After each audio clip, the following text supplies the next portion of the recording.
संभल मस्जिद में नमाजियों के मामले में हाईकोर्ट से डीएम एसपी को फटकार। कोर्ट ने कहा इस्तीफा दीजिए या तबादला करवा लीजिए। इस वीडियो में हम इसी पर करेंगे बात। नमस्कार, 4 PM पर आप सभी का स्वागत है। दोस्तों, पश्चिम उत्तर प्रदेश का संभल जिला लंबे समय से लगातार विवादों और चर्चाओं में बना हुआ है। सांप्रदायिक तनाव और प्रशासनिक अधिकारियों के बयानों फैसलों ने संभल को पूरे देश में चर्चा में ला दिया। एक बार फिर संभल चर्चा में है जब पीस कमेटी की बैठक के दौरान संभल के सीईओ कुलदीप कुमार का एक बयान सामने आया। उन्होंने मुस्लिम समुदाय को संबोधित करते हुए कड़े और धमकी भरे शब्दों का इस्तेमाल किया। उन्होंने कहा कि ईरान के लिए छाती पीटने वालों का बढ़िया इलाज करूंगा, सड़क पर नमाज पढ़ी तो जेल में डाल दूंगा। एक संवैधानिक पद पर बैठे अधिकारी की इस तरह की भाषा ने प्रशासनिक मर्यादा पर सवाल खड़े कर दिए हैं। इसी बीच एक और मामला सामने आया जिसने बहस को और तेज कर दिया। पिछले कुछ समय से कई जिलों के अधिकारी, वहां का प्रशासन मुस्लिम समाज से जुड़े धार्मिक मामलों में ज्यादा ही दखल दे रहा है। कहीं अपने ही घर में नमाज पढ़ने पर कार्रवाई की जा रही है तो कहीं छत पर नमाज पढ़ने पर रोक लगाई जा रही है।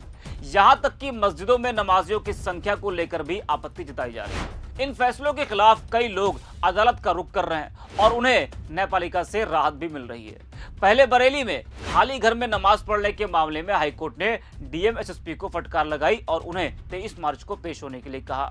अब संभल में दोस्तों, रमजान के दौरान मस्जिद में नमाजियों की संख्या सीमित करने के फैसले पर भी इलाहाबाद हाईकोर्ट ने सख्त रुख अपनाया है। जी हां, एबीपी न्यूज की इस खबर को आप देखिए जिसकी हेडलाइन है कि तो डीएम एसपी को दे देना चाहिए इस्तीफा। संभल मस्जिद में नमाजियों की संख्या सीमित करने वाले आदेश पर हाईकोर्ट नाराज। एनडीटीवी की इस खबर को आप देखिए, लिखा है कि इस्तीफा दीजिए या तबादला करवा लीजिए। संभल में नमाज के मुद्दे पर इलाहाबाद हाईकोर्ट के डीएम एसपी को फटकार।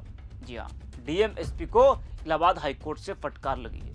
आपको बता दें कि संभल प्रशासन द्वारा एक आदेश जारी किया गया था जिसमें एक मस्जिद के अंदर नमाज पढ़ने के लिए लोगों की संख्या को कम करने के लिए कहा गया था। इस आदेश के खिलाफ याचिका दायर की गई थी।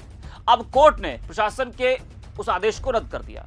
जी हाँ, संभल की मस्जिद में नमाज पढ़ने वालों की संख्या सीमित करने के खिलाफ इलाहाबाद हाईकोर्ट ने प्रशासन के आदेश को खारिज कर दिया। कोर्ट ने कहा कि अगर एसपी और डीएम कानून व्यवस्था बनाए नहीं रख सकते तो उन्हें या तो इस्तीफा देना चाहिए या फिर ट्रांसफर मांग लेना चाहिए।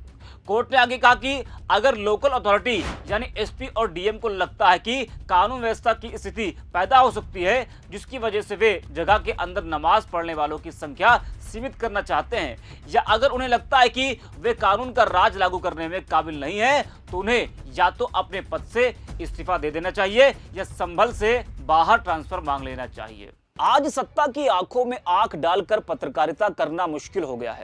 हम पर मुकदमों से लेकर चैनल को बंद करने का दबाव कई बार बनाया गया और अभी भी बनाया जा रहा है। मुश्किल दौर है लेकिन हम हार नहीं मानेंगे। इसलिए 4 PM को आप सभी लोग ज्वाइन करें और निष्पक्ष पत्रकारिता को जिंदा रखने के लिए जितना हो सके हमारा आर्थिक सहयोग भी करें। उम्मीद है कि आपके सपोर्ट से ये जंग भी हम जीत पाएंगे। हाईकोर्ट ने टिप्पणी करते हुए कहा कि यह राज्य की ड्यूटी है कि वह हर स्थिति में कानून व्यवस्था सुनिश्चित करे। हाईकोर्ट ने कहा कि अदालत पहले ही एक मामले में कह चुकी है कि प्राइवेट प्रॉपर्टी पर पूजा या इबादत के लिए पूर्व अनुमति लेने की सरकार से कोई जरूरत नहीं है। राज्य सरकार ने इस मामले में जवाब दाखिल करने के लिए समय मांगा है। जी हाँ, तो इस मामले की अगली सुनवाई 16 मार्च को फ्रेश केस के तौर पर होगी। यह याचिका मुनाजिर खान की ओर से दाखिल की गई थी। याचिका में यूपी सरकार संभल के डीएम एसपी को पक्षकार बनाया गया। आपको बता दें कि प्रशासन के द्वारा एक आदेश जारी किया गया था जिसमें मस्जिद के अंदर नमाज पढ़ने के लिए लोगों की संख्या को कम करने के लिए कहा गया था। इस आदेश के खिलाफ याचिका दायर की गई थी। कोर्ट ने प्रशासन के इस आदेश को रद्द कर दिया है और डीएम एसपी को बड़ी फटकार भी लगाई है। इस वीडियो में इतना। 4 PM।